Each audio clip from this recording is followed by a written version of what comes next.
19 నెలలు దాదాపు ఇప్పుడు 2 సంవత్సరాలు కావస్తుంది కాంగ్రెస్ ప్రభుత్వం ఏర్పడి. సింగిల్ వర్డ్లో చెప్పాలంటే 119 నియోజకవర్గాల విషయానికి వస్తే ఏం చెప్తారు సార్? అంటే కాంగ్రెస్ పాలన గురించి సింగిల్ వర్డ్లో చెప్పాలంటే ఏం చెప్తారు? అటర్లీ ఫెయిలియర్ అని చెప్తానండి.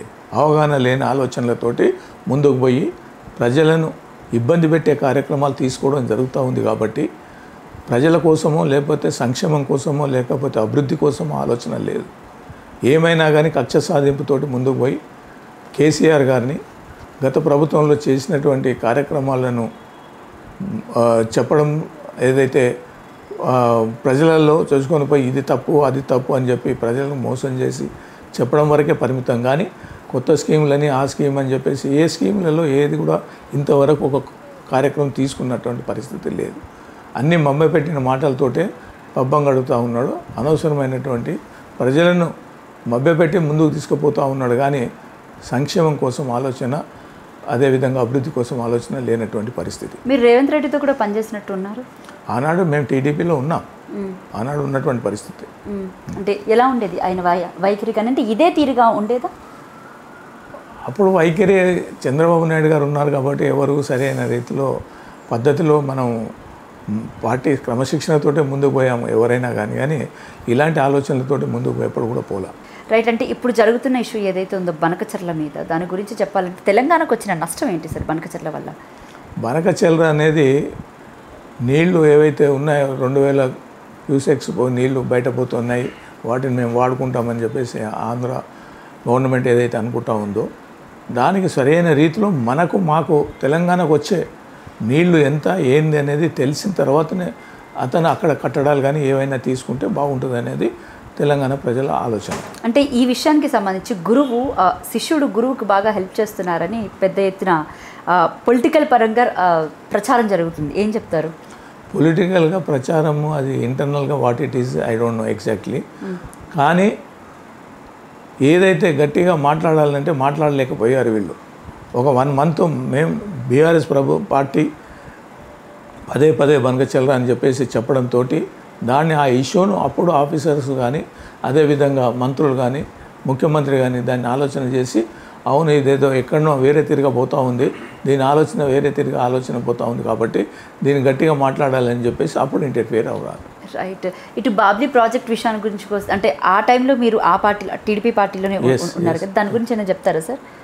అప్పుడు బాబ్లీ పరిస్థితి ఆనాడు ఉన్నటువంటిది నీళ్లు మాకు రాలేదు అనేదే, లేకపోతే ఇక్కడ ఆంధ్రకు తెలంగాణకు అన్యాయం జరుగుతుంది అని చెప్పేసి బాబ్లీలో కట్టడాలు కడితే అన్యాయం జరుగుతుందని చెప్పేసి జనరల్గా అందరం పార్టీ పరంగా ప్రభుత్వం పరంగా పోవడం జరిగింది. ఇంకా తెలంగాణ కాంగ్రెస్ గవర్నమెంట్ విషయానికి వస్తే కనుక ఇప్పుడున్నటువంటి హామీలు కూడా ఏవి పెద్దగా నెరవేర్చట్లేదు, మీరే ఇప్పుడు చెప్పడం జరిగింది.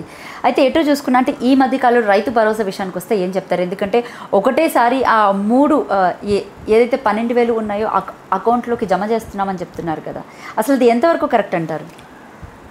12,000 ఎప్పుడు చేయలేదండి, 6,000 అని చెప్పారు. జిల్లాలో ఉన్నటువంటి రంగారెడ్డి జిల్లాలో 8-9 మండలాలకు డబ్బులు ఇవ్వనటువంటి పరిస్థితి. అప్పుడు మా పార్టీ తరఫున మంత్రి గారికి రిప్రజెంటేషన్ చేయడం జరిగింది. నేను, సబితా ఇంద్రారెడ్డి గారు, మళ్ళీ జిల్లా ముఖ్యులు అందరం పోయి అప్పుడు ఇష్యూ తయారు చేసి పోతే దానికి స్పందించి 8-9 మండలాలకు డబ్బులు ఇస్తామని చెప్పి చెప్పడంతో ఒక వ్యక్తికి 4 ఎకరాలు ఉంటే 1 ఎకరకే పడడం జరిగింది. ఇప్పటి వరకు కంప్లీట్ లేదు. ఎక్కడనైనా కానీ డబ్బులు వేసామని చెప్తా ఉన్నారు. కానీ ఇవాళ కొల్లోలు తప్పులు జరిగినటువంటి పరిస్థితి. ఇవాళ మన పరిస్థితిలో ఏదైతే రైతు బంధు కార్యక్రమం చేశారో అది ఎక్కడ కూడా 4 ఎకరాలు ఉంటే ఒక సర్వే నెంబర్ బటన్ నొక్కి ఆ సర్వే నెంబర్కే డబ్బులు ఇవ్వడం జరిగింది. కానీ మిగతా 3 సర్వే నెంబర్లకు ఇవ్వనటువంటి పరిస్థితి ఇవాళ అందరికీ తెలుస్తుంది. నాకు రాలేదంటే నాకు రాలేదు, 4 ఎకరాలు ఉంటే ఎకర వచ్చింది, గుంట ఎక్కువ వచ్చింది, అంతవరకే పరిమితం. కానీ నా కంప్లీట్ ల్యాండ్కి మాత్రం రైతు బంధు రాలే. సుదీర్ఘ రాజకీయ అనుభవం ఉంది సార్ మీకు, ఎట్లేదన్నా దాదాపు ఒక 30 నుంచి 35 ఏళ్ళ సార్, 40 ఇయర్స్ వరకు మీకు అంటే ఈ రాజకీయ అనుభవంలో ఇంతమంది ముఖ్యమంత్రులు మీరు చూసుంటారు, ఎమ్మెల్యేలను చూసుంటారు. ఈ టైప్ ఆఫ్ అంటే వైఖరి కానీ ఇలా ప్రభుత్వం కానీ ఎప్పుడైనా మీరు మీ రాజకీయ జీవితంలో చూసారు? అసలు అందరు ముఖ్యమంత్రులు ప్రభుత్వంను ఎట్లా కాపాడుకుంటూ ప్రభుత్వం అభివృద్ధి ఎట్లా చేయాలి, రాష్ట్రాన్ని ఎట్లా అభివృద్ధి చేయాలని ఆలోచన చేసేవాడు.